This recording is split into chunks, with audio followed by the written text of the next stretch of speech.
بسم اللہ الرحمن الرحیم۔ نحمده ونصلي ونسلم على رسوله الكريم اما بعد فاعوذ بالله من الشيطان الرجيم بسم الله الرحمن الرحيم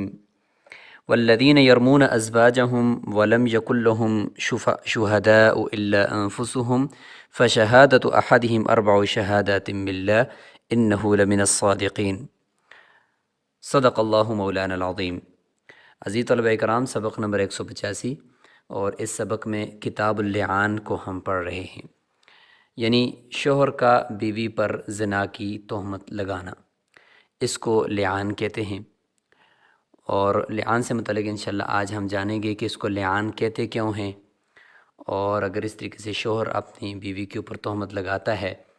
تو اس کا پھر کیا حکم ہوتا ہے، اور پھر آخر میں میاں بیوی کے درمیان جدائی کا کیا پروسیس ہوگا۔ تو یہ پورا طریقہ کار انشاءاللہ آج ہم جانتے ہیں، اور لعان کا حکم آج ہم انشاءاللہ سمجھنے کی کوشش کرتے ہیں۔ تو لعان کا مفہوم آپ کے سامنے آیا کہ لعان لعنت سے ہے۔ تو چونکہ لعان میں مرد آخر میں اپنے اوپر لعنت کرتا ہے کہ اگر میں جھوٹا ہوا تو میرے اوپر اللہ کی لعنت ہو، تو اس لیے اس کو لعان کہا گیا۔ اور مرد اپنی بیوی پر زنا کی تہمت ڈالتا ہے اور اس پر پھر وہ گواہی نہیں لا سکتا۔ ظاہر ہے کہ زنا کی تہمت اگر کوئی بندہ لگاتا ہے کسی پر تو پھر اس کو چاہیے کہ وہ 4 گواہوں کے ساتھ اس کو ثابت کرے، نہیں کرے گا تو پھر اسی کے اوپر واپس حد قذف یعنی تہمت کی حد کے 80 کوڑے پھر اس کو لگائے جاتے ہیں۔ جبکہ یہاں پہ معاملہ میاں بیوی کا ہے، تو اس صورت کے اندر میاں بیوی چونکہ آپس میں ہیں، تو اس لیے اگر خامد تہمت لگاتا ہے بیوی پر تو اس صورت میں ان کو کیا کرنا ہوگا۔ تو ان کے لیے پروسیس یہ ہے کہ خود ان کے اندر کچھ شرائط ہوں گی۔ اگر وہ شرائط پائے گی تو پھر انہوں نے اس طرح کرنا ہے کہ دونوں نے قسمیں کھانی ہیں 4 تو وہ قسمیں ہوں گی۔ قسمیں کھانے کے بعد پہلے مرد قسم کھائے گا، پھر اس کے بعد عورت یعنی بیوی قسم کھائے گی اپنے سچا ہونے پر اور دوسرے کے جھوٹا ہونے پر، اور اس کے بعد قاضی ان کے درمیان جدائی پیدا کر دے گا اور وہ طلاق بائن کی صورت میں ہوگی۔ ان کے درمیان جو شرائط ہیں وہ شرائط کیا ہونی چاہیے، یعنی مرد اور عورت میں، وہ یہ کہ اہل شہادت میں سے ہوں۔ اہل شہادت کا مطلب یہ ہوتا ہے کہ عورت جو ہے وہ اس سے پہلے وہ محسنہ ہو، یعنی اس سے پہلے اس پر کسی قسم کی زنا کی تہمت نہ لگی ہوئی ہو۔ یہ ایک بنیادی شرط ہے اس میں۔ اور مرد بھی اسی طریقے سے اہل شہادت میں سے ہو، یعنی اس کی گواہی قبول کی جاتی ہو، اس کو پہلے کوئی تہمت کے اندر حد نہ لگی ہوئی ہو، یا اس طریقے سے پہلے وہ زنا میں اس کے اوپر کوئی ثبوت نہ ہو، تو وہ بھی اس طریقے سے پاک دامن ہو۔ خلاصہ یہ کہ دونوں پاک دامن ہوں۔ اور عورت جو ہے وہ قاضی کے پاس جا کر مطالبہ کرے کہ لعان کیا جائے میرے شوہر سے، اور میرے ساتھ لعان کیا جائے، اور ہمیں آپس میں جدائی پیدا کی جائے کہ میرے شوہر نے میرے اوپر زنا کی تہمت لگائی ہے اور ثابت بھی نہیں کر سکا۔ تو ان سب صورتوں میں پھر قاضی لعان کرتا ہے، اور پھر وہ مرد کو بھی قسمیں دیتا ہے اور عورت کو بھی قسمیں دیتا ہے، اور ان کے درمیان پھر جدائی پیدا کر دیتا ہے۔ تو یہ پورا پروسیس ہوتا ہے لعان میں، اور اس میں قرآن مجید میں سورہ نور کے اندر شروع میں ہی اس کو تفصیل سے بیان کر دیا گیا ہے۔ تو یہ ہے سورہ نور میں کہ والذین یرمون ازواجہم، جو اپنی بیویوں پر تہمت لگاتے ہیں، ولم یکن لہم شہداء، ان کے پاس گواہ نہیں ہوتے، الا انفسہم، مگر صرف ان کی اپنی ذاتیں، فشہادۃ احدہم 4 شہادات باللہ، تو میاں بیوی میں سے ہر ایک کے لیے پہلے میاں کے لیے بیان کر دیا کہ 4 گواہیاں اللہ تعالیٰ کی، یعنی 4 مرتبہ قسمیں کھانا ہے، اور اللہ تعالیٰ کی قسمیں کھانا ہے کہ انہ لمن الصادقین، کہ وہ سچا ہے، اور 5ویں مرتبہ جو ہے وہ یہ اپنے اوپر لعنت کرے گا کہ ان کان من الکاذبین، اگر وہ جھوٹا ہے۔ وَيَدْرَوْ عَنْهَا الْعَذَابَ أَن تَشْهَدَ 4 شہادات باللہ، اور عورت بھی جو ہے وہ 4 قسمیں کھائے گی، کس پر؟ کہ یہ انہ لمن الکاذبین، کہ یہ میرا خامد جو جھوٹ بول رہا ہے۔ اور 5ویں نمبر پر وہ اپنے اوپر غضب، اللہ تعالیٰ کا غضب ہو میرے اوپر کہ اگر یہ سچا ہو تو میرے اوپر اللہ تعالیٰ کا غضب ہو، اس طرح کی قسم عورت آخر میں کھائے گی۔ تو جب یہ کھائے گی تو ظاہر ہے کسی کو کوئی پتہ نہیں چل رہا کہ کون سچا ہے کون جھوٹا ہے، لہٰذا اس کے بعد پھر قاضی ان کے درمیان جدائی پیدا کر دے گا کہ اب حالات ان کے درمیان ایسے ہیں کہ یہ آپس میں رہ نہیں سکتے، لہٰذا ان کے درمیان طلاق بائن کی صورت میں جدائی ہو جائے گی۔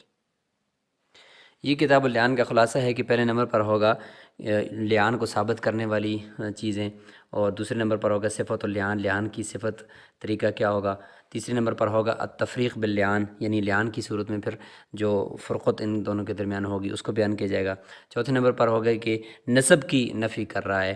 وہ، یعنی وہ کہہ رہے کہ یہ بیٹا میرا نہیں ہے، یہ حمل جو ہے یہ میرا نہیں ہے، تو قاضی جو ہے پھر وہ اس نسب کو یعنی باپ سے ہٹا کر اس کی جو بچے کی ماں ہے اس کی طرف منسوب کر دے گا۔ پانچویں نمبر پر ہے کہ دونوں جو متعاقدین ہیں اب جب وہ دوبارہ نکاح کریں گے تو اس کے لیے کیا شرائط ہیں، یعنی یہ لعان کرنے کے بعد کیا دوبارہ نکاح ہو سکتا ہے، تو اس سے متعلق تفصیل ہوگی، اور پیٹ کے اندر حمل کی نفی اس کی ایک الگ تفصیل ہوگی، وہ ذکر کی جائے گی۔ ساتویں نمبر پر ہے کہ ولد یعنی بچے کی نفی کی جو مدت ہے کہ کس وقت وہ بچے کی یعنی پیدا ہونے کے بعد کتنی مدت کے بعد وہ بچے کی نسب کی نفی کرے گا، فوراً کرے یا بعد میں کرے تو پھر کیا حکم ہوگا، کو حکم پر کوئی فرق پڑے گا یا نہیں پڑے گا۔ آٹھویں نمبر پر خاتمۃ الباب ہوگا انشاءاللہ، اس میں بھی جڑواں بچوں سے متعلق حکم ذکر کیا جائے گا۔ تو چلیں شروع کرتے ہیں کتاب اللیان کو، کہ اذا قذف الرجل امرأتہ، کوئی آدمی اپنی بیوی کے اوپر تہمت لگائے، بالزنا، زنا کی، صراحتاً زنا کی تہمت لگانا یہ اس میں بنیادی شرط ہے، وہما من اہل شہادتی، یہ بھی لیان کو ثابت کرنے کی جو چیزیں ہیں اسباب ہیں وہ ذکر کی جا رہے ہیں، کہ سب سے پہلے تہمت ہے، تہمت لگائے گا اور اس کو شک پیدا ہو گیا کہ بھئی کوئی مرد آیا ہوا تھا اجنبی گھر میں، تو اس نے کہا کہ بھئی اس نے کیا ہوگا، اس طرح کوئی شک کی وجہ سے اس نے تہمت لگا دی، اور دونوں میاں بیوی اہل شہادت میں سے ہیں، وہ ذکر کر دیا کہ اہل شہادت کا مطلب ہے کہ وہ پاک دامن ہیں اور ان کی گواہی قبول کی جاتی ہے۔ اور دوسری شرط یہ ہے اس میں کہ والمرأۃ ممن یحد قاذفہ، اور عورت بھی ایسی ہے کہ اس کے تہمت لگانے والے کے اوپر حد جاری کی جا سکے، قاذف کہتے ہیں تہمت لگانے والا، یعنی اگر کوئی اور تہمت لگانے والا ہوتا تو اس کے اوپر حد جاری کی جاتی، یعنی عورت اتنی پاک دامن ہے کہ اس کے تہمت لگانے والے کے اوپر حد لگائی جا سکتی ہے، ایسی عورت ہے۔ او نفا نسب ولدیہا، یہ ہے کہ شوہر نے اس طریقے سے بچے کا جو عورت سے بچہ پیدا ہو اس کے نسب کی نفی کر دی ہے۔ وطالبته المرأة بموجب القذف، اور اس قذف کا جو موجب ہے یعنی اس کا جو حکم ہے اس کو صادر کرنے کے بارے میں عورت عدالت میں جا کر مطالبہ بھی کر رہی ہے، تو ان تمام شرطوں کے ساتھ جب عورت اور مرد دونوں اہل شہادت میں سے ہیں، پاک دامن ہیں، اور اسی طریقے سے عورت جو ہے وہ مطالبہ بھی کر رہی ہے اور عورت جو ہے وہ خود بھی پاک دامن ہے، ان سب صورتوں میں فعلیہ اللعان، تو مرد کے اوپر لعان لازم ہے۔ اب لعان کس طریقے سے ہوگا وہ آگے انشاءاللہ ذکر کیا جائے گا۔ فَإِنِ امْتَنَعَ مِنْهُ، تہمت لگانے کے بعد ثابت کرنے کے لیے عدالت میں بھی نہیں جا رہا، امتناع منہ، رک گیا، اس سے انکار کرتا ہے کہ میں لعان بھی نہیں کرتا ہوں، حبسہ الحاکم، حاکم اس کو قید کرے گا، کیونکہ اب عورت کی عزت کا مسئلہ ہے، تہمت لگانے کے بعد گھر میں تو نہیں بیٹھنا، ثابت کرنے اس کو، حتی یلعن، یہاں تک کہ وہ لعان کرے، یعنی قسمیں کھا کر کہے کہ میں سچا ہوں، او یکذب نفسہ، یا یہ کہ اپنے آپ کو جھٹلا دے کہ میں نے جھوٹ بولا ہے، فیحد، پھر اس کو جو ہے وہ حد لگائی جائے گی۔ لہٰذا یہاں پر حادث بھی اس لیے لگا رہے کہ چونکہ وہ اپنے آپ کو سچا کہہ رہا ہے لیکن اس کے پاس گواہ نہیں ہے، تو ہم کہتے ہیں کہ بھئی اس صورت میں چونکہ میاں بیوی کا معاملہ ہے تو اس کے لیے اللہ تعالیٰ نے ایک الگ خاص صورت ذکر کی ہے، اس کو لعان کہا جاتا ہے، ورنہ تو اس کو اسی کوڑے لگائے جاتے ثابت نہ کر سکتا تو۔ وَإِن لَعَنَ وَجَبَ عَلَيْهَا اللِّعَانُ، اگر لعان کر دیا مرد نے، خامند نے، تو پھر عورت کے اوپر بھی لعان کرنا لازم ہے، یعنی اگر 4 قسمیں مرد نے کھائی ہیں تو پھر عورت سے بھی قسمیں کھلوائی جائیں گی کہ آپ بھی 4 قسمیں کھا کر کہیں کہ یہ جھوٹ بولتا ہے اور میں سچی ہوں۔ فَإِنِ امْتَنَعَتْ، اگر وہ رکتی ہے تو حبسہ الحاکم، حاکم اس کو قید کر دے گا، کیونکہ اب یہاں پہ گویا کہ مرد کے اوپر پھر واپس آ گئے کہ بھئی اس نے مرد کو جو ہے یہ مروانا چاہ رہی ہے یا اس کے اوپر حد لگانا چاہ رہی ہے، تو اس لیے عورت کو بھی کہا جائے گا کہ تو بھی قسم کھا تاکہ پتہ چلے کہ تو سچ بولتی ہے یا جھوٹ بولتی ہے۔ حتی تلاعن، یہاں تک کہ وہ لعان کرے، او تصدقہ، یا یہ کہ تصدیق کر لے مرد کی کہ میرا خامد ٹھیک کہتا ہے، پھر اس کی عورت کو پھر حد لگے گی۔ وَإِذَا كَانَ الزَّوْجُ عَبْدًا، اگر شوہر جو ہے وہ غلام ہے، او کافراً، یا کافر ہے، او محدوداً فی قذف، یا اس کو پہلے حد قذف لگائی جا چکی ہے، فقذف امرأتہ، اور اس نے اپنی بیوی پہ تہمت لگا دی، فعلیہ الحد، تو اس کے اوپر بھی حد لازم ہوگی۔ یعنی کون سی حد؟ حد قذف لازم ہو جائے گی۔ لعان یہ نہیں کر سکتے کیونکہ ہم نے جو پہلے شرط لگائی تھی کہ دونوں اہل شہادت میں سے ہوں، یعنی پاک دامن ہوں، اور وہ غلام، یعنی یہ ہے کہ وہ اہل شہادت میں سے ہونا مطلب یہ غلام نہ ہوں، آزاد ہوں، اور اس طریقے سے پہلے ان کے اوپر کوئی حد نہ لگی ہو، تو یہاں پر تو یہ شرط نہیں پائی جا رہی۔ لہٰذا جو اصل تہمت کی جو اصل سزا ہے وہ یہ ان کے اوپر نافذ ہو جائے گی، اور وہ ہے حد قذف 80 کوڑے۔ تو لعان تو اس کا قائم مقام تھا نا، چونکہ وہ اہل شہادت میں سے تھے اور پاک دامن تھے، تو اس لیے ان کو لعان کرنا پڑ رہا تھا، لیکن جب ان کے اندر یہ شرط نہیں پائی جا رہی، لہٰذا اب اس کا جو اصل ہے وہی آ جائے گی۔ وَإِنْ كَانَ الزَّوْجُ مِنْ أَهْلِ الشَّهَادَةِ، اگر شوہر خود اہل شہادت میں سے ہے، لیکن یہ کہ بیوی جو ہے وہ اہل شہادت میں سے نہیں ہے، وہی آمتن باندھی ہے، او کافرتن یا کافرہ ہے، او محدودتن فی قذف، یا یہ کہ محدود فی القذف ہے، یعنی اس کو پہلے حد اس کو لگائی جا چکی ہے، او کانت ممن، یا وہ ایسی ہے کہ لا یحد قاذف، اس کے تہمت لگانے والے کو حد نہیں لگائی، جیسے کہ وہ پاک دامن نہیں ہے، بہرحال تو اہل شہادت میں سے نہیں ہے، فلا حد علیہ فی قذفہا، لہٰذا اس کی تہمت اگر میں، یعنی اس کے اوپر تہمت لگانے میں جو مرد ہے اس کے اوپر حد قذف نہیں لگائی جائے گی، ولا لعان، اور نہ ہی لعان ہوگا۔ ظاہر کہ لعان کے لیے عورت کا خود پاک دامن ہونا ضروری ہے، اور مرد کو پھر اس کے بارے میں مقابلے میں حد لگائے جانے کی شرط بھی یہی ہے کہ عورت خود پاک دامن ہو، تو یہ چیزیں ساری جو ہیں چونکہ نہیں ہیں، تو لہٰذا یہاں پہ نہ حد ہوگی نہ لعان ہوگا۔ یہ جو شوہر کے کافر ہونے کی بات کی ہے، تو شوہر کافر ہو تو عورت مسلمان ہو، تو یہ کیسے نکاح ان کا تھا؟ تو اس طرح ہو سکتا ہے کہ پہلے دونوں کافر ہوں اور پھر ان میں سے عورت مسلمان ہوگی، اور مرد وہ ابھی تک کفر پر ہی ہو، اور اس دوران جو ہے وہ مرد نے عورت پر زنا کی تہمت لگا دی ہو، تو یہ والی ایک صورت بھی یہاں پہ ممکن ہے، یعنی ابھی تک مرد کے اوپر اسلام پیش نہیں کیا گیا تھا، اس سے پہلے اس نے تہمت لگا دی، تو یہ ایک صورت یہاں پہ بن سکتی ہے کہ شوہر کافر ہو۔ آگے صفت اللعان، لعان کیا طریقہ شروع ہو رہا ہے کہ لعان کرے گا کس طریقے سے؟ وصفت اللعان ان یبتدی القاضی بالزوجی، قاضی جو ہے وہ پہلے ابتدا کرے گا شوہر سے، فیشہد عندہ 4 مرات، وہ 4 مرتبہ گواہی دے گا، اور قاضی کے سامنے یقول کہے گا فی کل مرۃ، ہر مرتبہ، کہ اشہد باللہ انی لمن الصادقین فیما رمیتھا بہ من الزنا، کہ جو کچھ میں نے پھینکا ہے، رمیتھا کا معنی یعنی تہمت لگائی ہے، جو الفاظ میں نے بولے ہیں زنا کے بارے میں کہ اس عورت نے زنا کیا ہے، تو اس عورت کے اوپر، عورت کی طرف اشارہ کرنا بھی ضروری ہے کہ اس زنا کی تہمت لگانے میں سچا ہوں، ہر مرتبہ یہ کہے گا۔ ثم یقول فی الخامسۃ، پھر 5ویں مرتبہ یہ کہے گا کہ لعنت اللہ علیہ ان کان من الکاذبین، کہ میرے اوپر اللہ کی لعنت برسے کہ اگر میں جھوٹ بول رہا ہوں، اگر میں نے اس میں کچھ جھوٹ بولا ہے تو میرے اوپر اللہ کی لعنت ہو، اس طریقے سے وہ کہے گا۔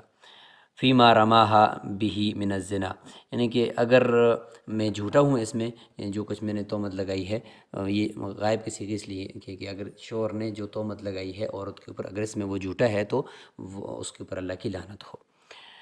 یشیر الیہا فی جمیع ذالک، تمام قسموں میں عورت کی طرف اشارہ کرے گا۔ ثم تشہد المرأۃ، پھر عورت بھی گواہی دے گی، 4 شہادات، 4 گواہیاں، تقول فی کل مرۃ، ہر مرتبہ یہ کہے گی اشہد باللہ انہ لمن الکاذبین، کہ میں گواہی دیتی ہوں کہ یہ جھوٹا ہے، اور وہ قسم کھائے گی کہ اللہ کو میں گواہ بنا کر کہتی ہوں، کہ اللہ کی گواہی دیتی ہوں کہ میں سچی ہوں اور یہ جھوٹا ہے اور میں نے کوئی زنا نہیں کیا۔ فیما رمانی بہ من الزنا، جو اس نے میرے اوپر زنا کی تہمت لگائی اس میں یہ جھوٹا ہے۔ وتقول فی الخامسۃ، اور 5ویں مرتبہ یہ کہے گی غضب اللہ علیہا، یہ قرآن کی آیت ہی کو کوٹ کیا جا رہا ہے، اللہ کا غضب ہو اس کے اوپر، ان کان من الصادقین، اگر شوہر اس کا سچا ہے، فیما رمانی بہ من الزنا، جو اس نے میرے اوپر کوئی تہمت لگائی ہے، تو اس میں اگر یہ سچا ہے تو میرے اوپر اللہ کا غضب ہو۔ اس طرح کی یہ قسمیں دونوں میاں بیوی کھا لیں گے۔ اس کے بعد پھر آگے قرآن کی روح سے جو حکم ان کے لیے نازل کیا گیا ہے وہ یہ ہے کہ وَإِذَا الْتَعَانَا، جب دونوں لعان کر لیں گے، فَرَّقَ الْقَاضِي بَيْنَهُمَا، قاضی ان کے درمیان تفریق کرے گا، پہلے قاضی شوہر کو کہے گا کہ تم ابھی اس کو طلاق بائن دے دو، اگر نہیں دیتا تو پھر قاضی کہے گا کہ ٹھیک ہے میں خود تمہارے درمیان تفریق کرتا ہوں، اور یہی تفریق طلاق بائن شمار ہوگی۔ وکانت الفرقۃ تطلیقۃ بائنۃ عند ابی حنیفہ رحمہ و محمد رحمہم اللہ، یہی فتویٰ مفتہ بھی قول ہے۔ وقال ابو یوسف رحمہ اللہ یکون تحریما مؤبدا، یہ ہمیشہ کے لیے حرام ہوگی، اب یہ دوبارہ نکاح نہیں کر سکتے، ہمیشہ کے لیے یہ عورت ان کے اوپر حرام ہوگی، لیکن فتویٰ یہ طرفین کے قول پر ہے۔ وَإِن كَانَ الْقَذَفُ بِوَلَدٍ، اگر بچے کی وجہ سے تہمت ہے کہ یہ بچہ میرا نہیں ہے، اس کی وجہ سے اس نے تو مطلب تہمت لگائی ہے، یعنی بچے کی کہا کہ یہ بچہ میرا نہیں ہے، تو نفل قاضی نسبہ، تو اس بچے کا نسب قاضی جو ہے وہ مائنس کر دے گا، منفی کر دے گا، یعنی اس تہمت لگانے والے سے اس کو ہٹا دے گا، وَأَلْحَقَهُ بِأُمِّهِ، اور اس کو ماں کی طرف اس کو منسوب کر دے گا اور ملحق کر دے گا۔ فَإِنْ عَادَ الزَّوْجُ، پھر اگر شوہر لوٹ آنے کا مطلب ہے کہ اپنے آپ کو جھٹلا رہا ہے، وَأَكْذَبَ نَفْسَهُ، اور اپنے آپ کو جھٹلائے کہ اچھا میں جھوٹ بول رہا تھا، میں نے جو بات کی ہے کہ میری بیوی نے زنا کی، یہ بات بالکل جھوٹی ہے، میں اپنے آپ کو جھٹلاتا ہوں، تو لہٰذا جب جھٹلائے گا تو اس کے اوپر 80 کوڑے قاضی حد جاری کر دے گا، حدہ القاضی، قاضی حد جاری کرے گا، وحل لہ ان یتزوجہا، پھر اس کے لیے جائز ہے کہ وہ عورت کے ساتھ دوبارہ جو ہے وہ نکاح کر سکتا ہے۔ وَكَذَلِكَ إِنْ قَذَفَ غیرہا، کہ اس نے بیوی کے علاوہ کسی اور کے اوپر تہمت لگائی، فحد بھی، اس کو اس میں حد لگ گئی، او زنت، یہ کہ عورت نے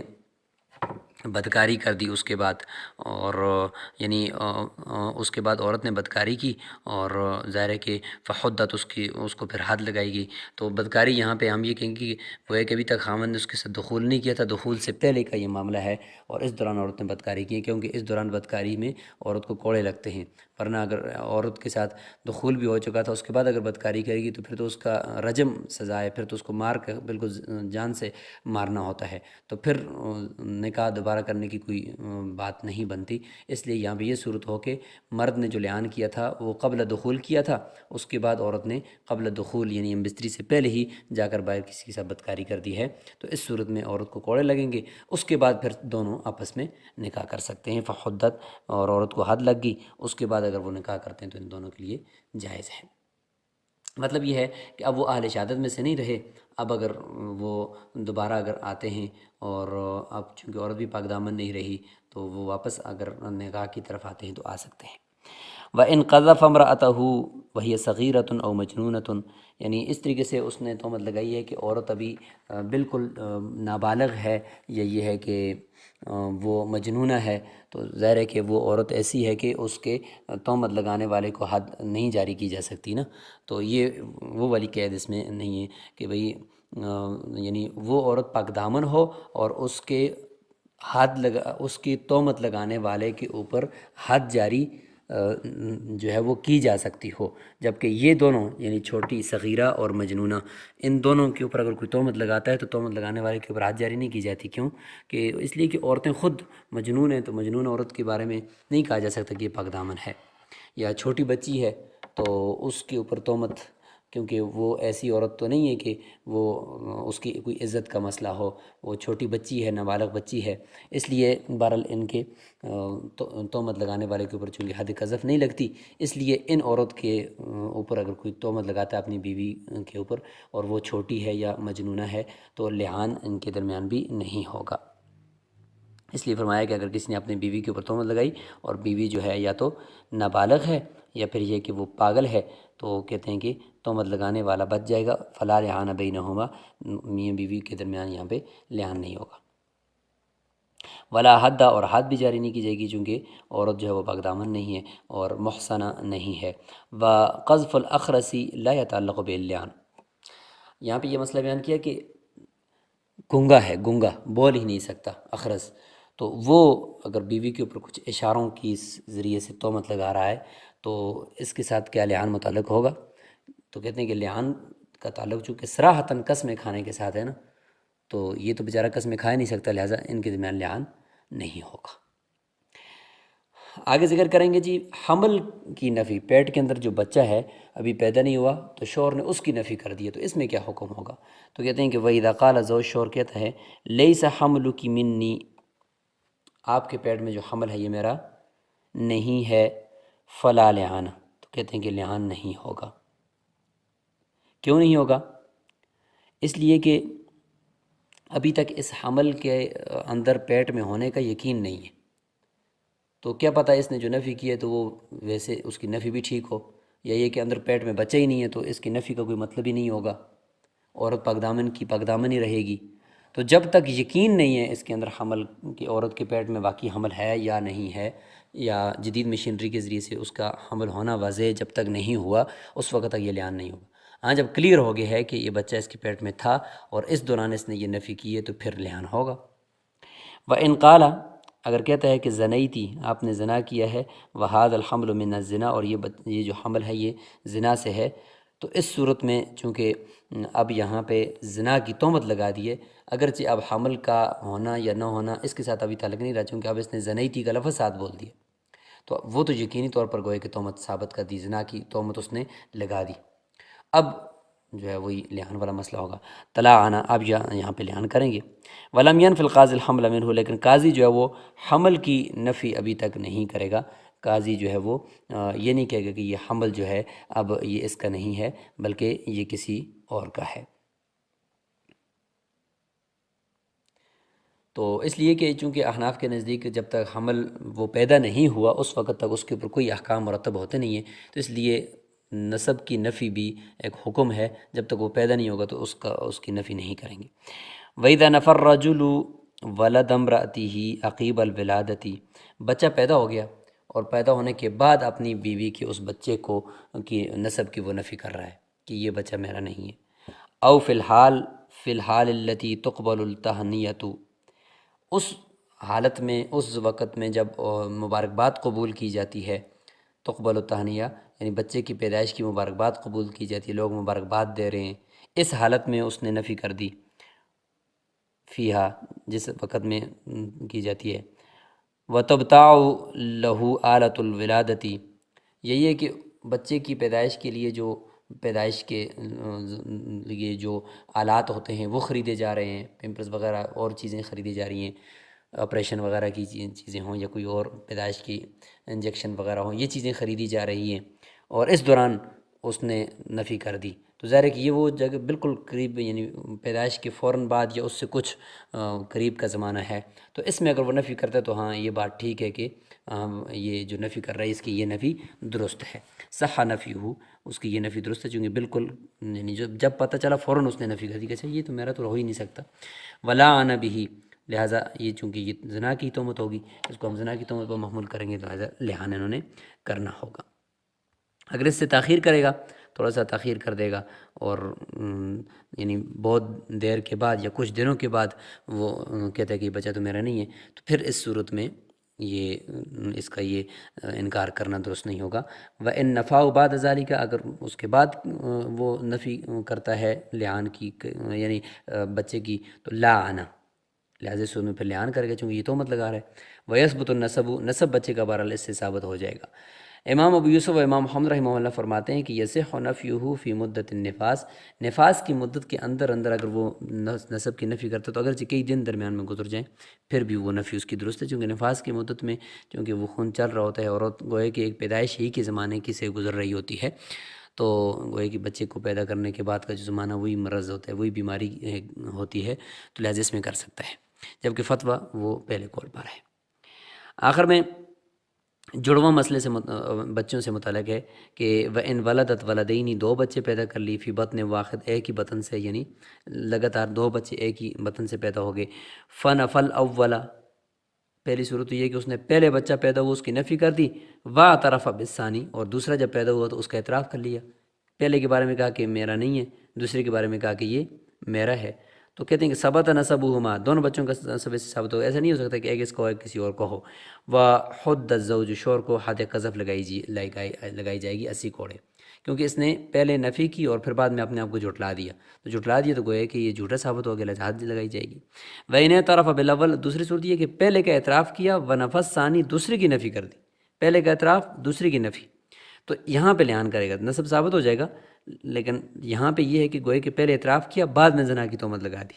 پہلے اعتراف کیا، بعد میں زنا کی تہمت لگا دی، ولعن، لہٰذا نسب تو ثابت ہوگا لیکن لعان اس نے کرنا پڑے گا، اور لعان کرنے کے بعد دونوں میں فرقت ہو جائے گی۔ تو یہ ہے جی لعان کا پورا پروسیس، اور یہ ہے لعان کی پوری تفصیل۔ آپ نے لعان کا پورا طریقہ